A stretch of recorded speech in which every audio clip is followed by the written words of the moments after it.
బాధ్యత మనకుంటే భవిష్యత్తు భావితరానికి బాగుంటుంది. స్పష్టత మరియు నిశ్చితార్థంపై దృష్టి సారించడంతో ప్రతి వీడియో కీలకమైన చట్టపరమైన సూత్రాలను మరియు వాటి ఆచరణాత్మక అనువర్తనాలను పరిష్కరిస్తుంది. ఐపీసీ 1860 చట్టపరమైన ఫ్రేమ్వర్క్లోని మరొక క్లిష్టమైన అంశాన్ని పరిశోధిద్దాం. భారతీయ శిక్షాస్మృతి 1860 లేదా ఐపీసీ 1860లోని సెక్షన్ 74 ఏకాంత ఖైదు యొక్క తీవ్రతపై పరిమితులను అందిస్తుంది. సెక్షన్ 73 ఏకాంత నిర్బంధాన్ని ఏ పరిస్థితులలో ఉపయోగించవచ్చో నిర్ధారిస్తుంది. అయితే సెక్షన్ 74 దాని వ్యవధిపై అనవసరమైన క్రూరత్వం లేదా అధిక శిక్షను నిరోధించడానికి స్పష్టమైన పరిమితులను కలిగి ఉందని నిర్ధారిస్తుంది. ఐపీసీ సెక్షన్ 74 ఇలా పేర్కొంది. ఏకాంత నిర్బంధం యొక్క పరిమితి. ఏకాంత నిర్బంధం యొక్క శిక్షను అమలు చేయడంలో అటువంటి నిర్బంధం ఒక సమయంలో 14 రోజులకు మించకూడదు. ఏకాంత నిర్బంధ కాలాల మధ్య విరామాలు అటువంటి కాలాల కంటే తక్కువ కాదు. మరియు విధించిన జైలు శిక్ష మించినప్పుడు 3 నెలలు. ఏకాంత ఖైదు విధించబడిన మొత్తం జైలులో ఏదైనా ఒక నెలలో 7 రోజులకు మించకూడదు. అలాంటి కాలాల కంటే తక్కువ వ్యవధి లేని ఏకాంత నిర్బంధ కాలాల మధ్య విరామాలు ఉంటాయి. వివరణాత్మక వివరణ 1. సందర్భం మరియు సారాంశం. ఏకాంత నిర్బంధం దాని స్వాభావిక తీవ్రతను బట్టి ఒక వ్యక్తిపై తీవ్ర మానసిక మరియు శారీరక ప్రభావాలను కలిగి ఉంటుంది.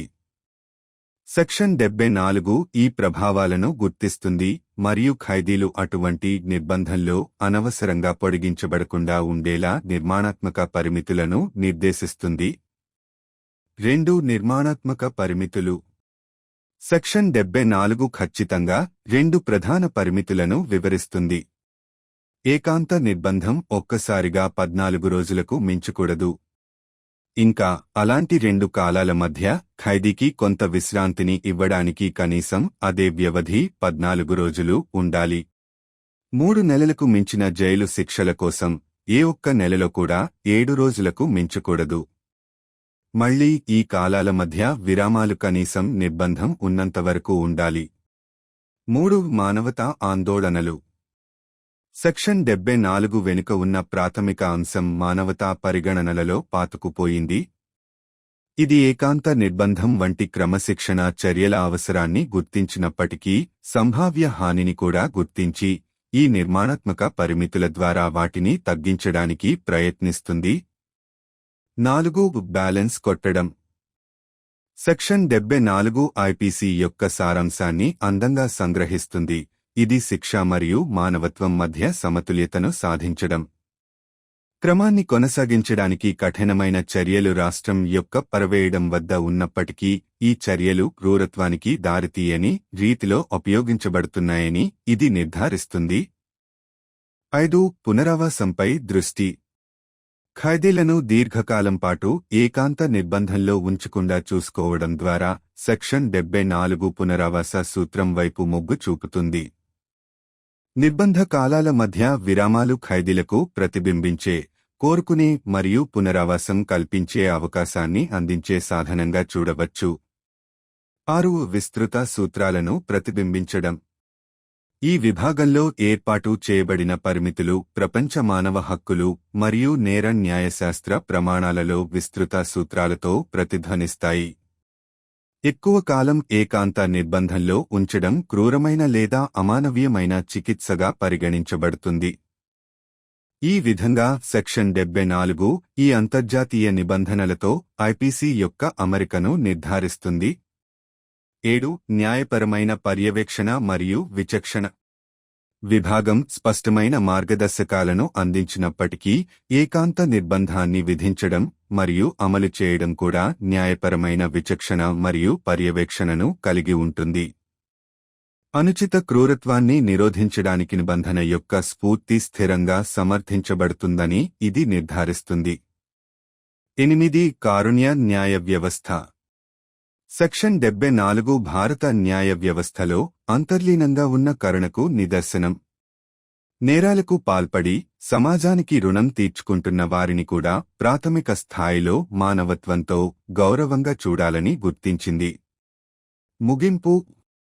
ఐపీసీ యొక్క సెక్షన్ 74 శిక్షార్హమైన చర్యలు మరియు మానవ గౌరవాన్ని కాపాడటం మధ్య న్యాయ వ్యవస్థ యొక్క సున్నితమైన సమతుల్యతను కలిగి ఉంటుంది.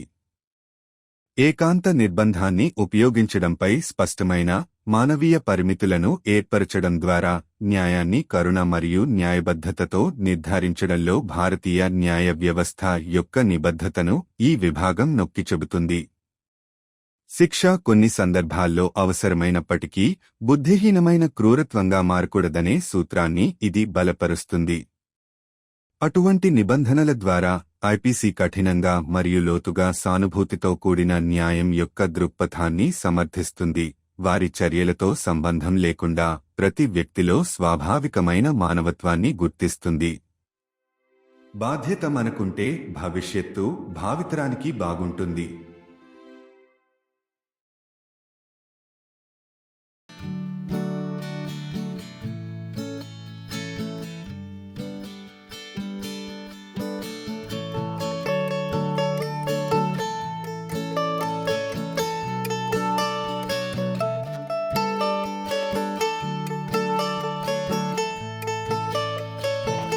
स्पष्टता और जुड़ाव पर ध्यान देने के साथ प्रत्येक वीडियो प्रमुख कानूनी सिद्धांतों और उनके व्यावहारिक अनुप्रयोगों से निपटता है, जो दर्शकों को विभिन्न कानूनी विषयों में एक ठोस आधार प्रदान करता है, जहां हम उन कानूनों के बारे में गहराई से जानेंगे जो हमें नियंत्रित करते हैं और हमारी रक्षा करते हैं.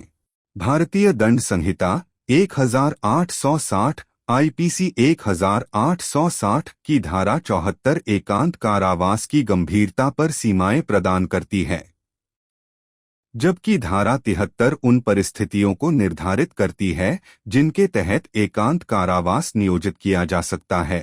धारा 74 यह सुनिश्चित करती है कि अनुचित क्रूरता या अत्यधिक सजा को रोकने के लिए इसकी अवधि पर स्पष्ट सीमाएं हैं. आईपीसी की धारा 74 में कहा गया है, एकांत कारावास की सीमा. एकांत कारावास की सजा निष्पादित करते समय ऐसा कारावास किसी भी स्थिति में एक समय में 14 दिनों से अधिक नहीं होगा.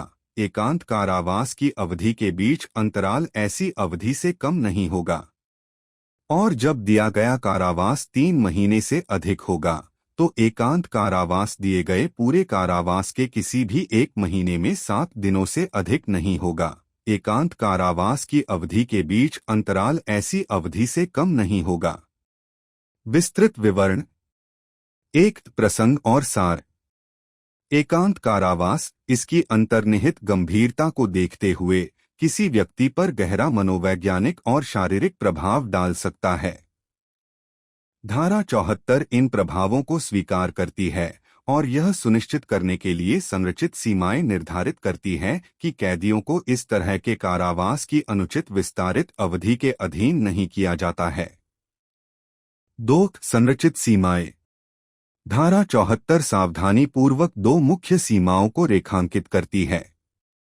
एकांत कारावास की कोई भी अवधि एक बार में 14 दिनों से अधिक नहीं हो सकती.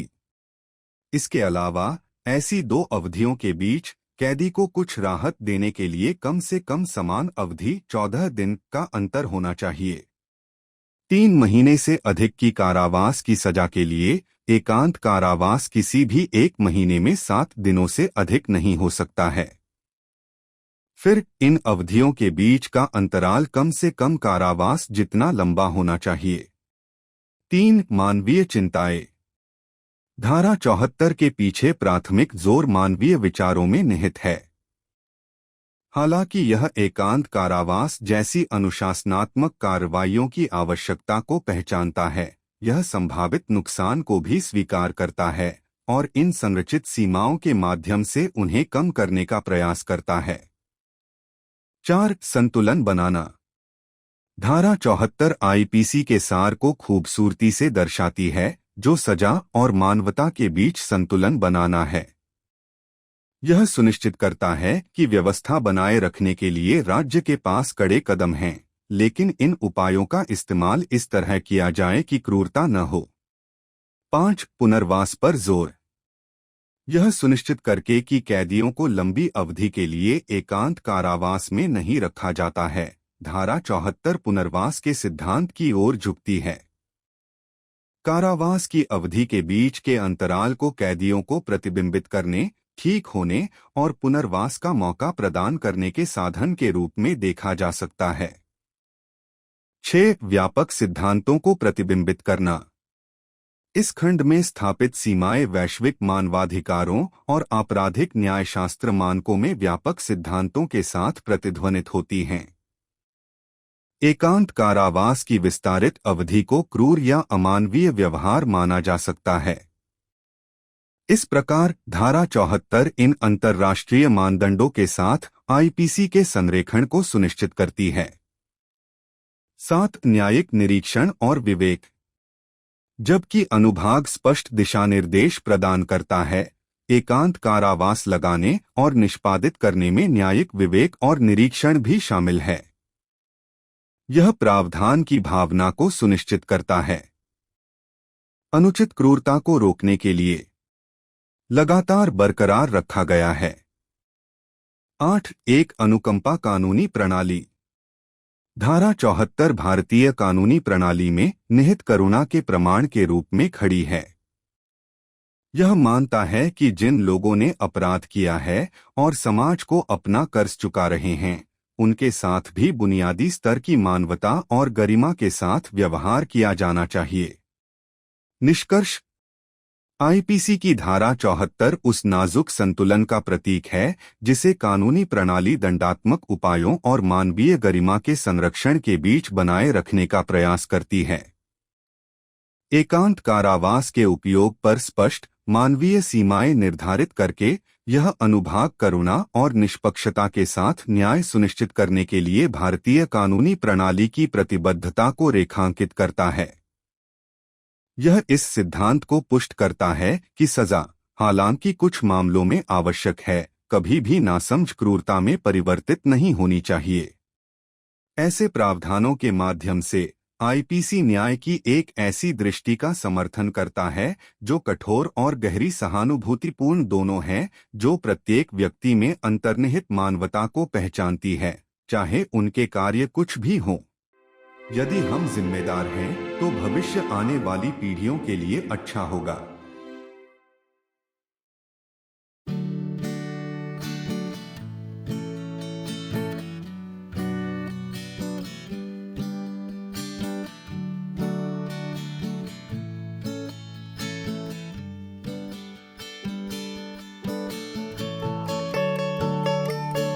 With a focus on clarity and engagement, each video tackles key legal principles and their practical applications, offering viewers a solid grounding in various legal topics.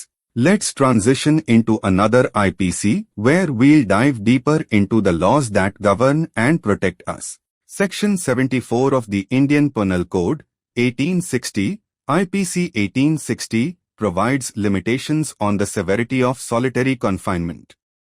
While Section 73 sets the circumstances under which solitary confinement can be employed, Section 74 ensures that there are clear caps on its duration to prevent undue cruelty or excessive punishment. IPC Section 74 states, Limit of solitary confinement. In executing a sentence of solitary confinement, such confinement shall in no case exceed 14 days at a time, with intervals between the periods of solitary confinement of not less duration than such periods. And when the imprisonment awarded shall exceed 3 months, the solitary confinement shall not exceed 7 days in any 1 month of the whole imprisonment awarded, with intervals between the periods of solitary confinement of not less duration than such periods. Elaborated description. 1. Context and essence. Solitary confinement, given its inherent severity, can have profound psychological and physical impacts on an individual. Section 74 acknowledges these effects and sets structured limitations to ensure that inmates are not subjected to unduly extended periods of such confinement. 2. Structured limitations. Section 74 meticulously outlines 2 core limitations. Underscore no stretch of solitary confinement can exceed 14 days at a time. Furthermore, between 2 such periods, there must be a gap of at least the same duration, 14 days, to allow the prisoner some respite. Underscore for imprisonment sentences that go beyond 3 months, the solitary confinement cannot be more than 7 days in any single month.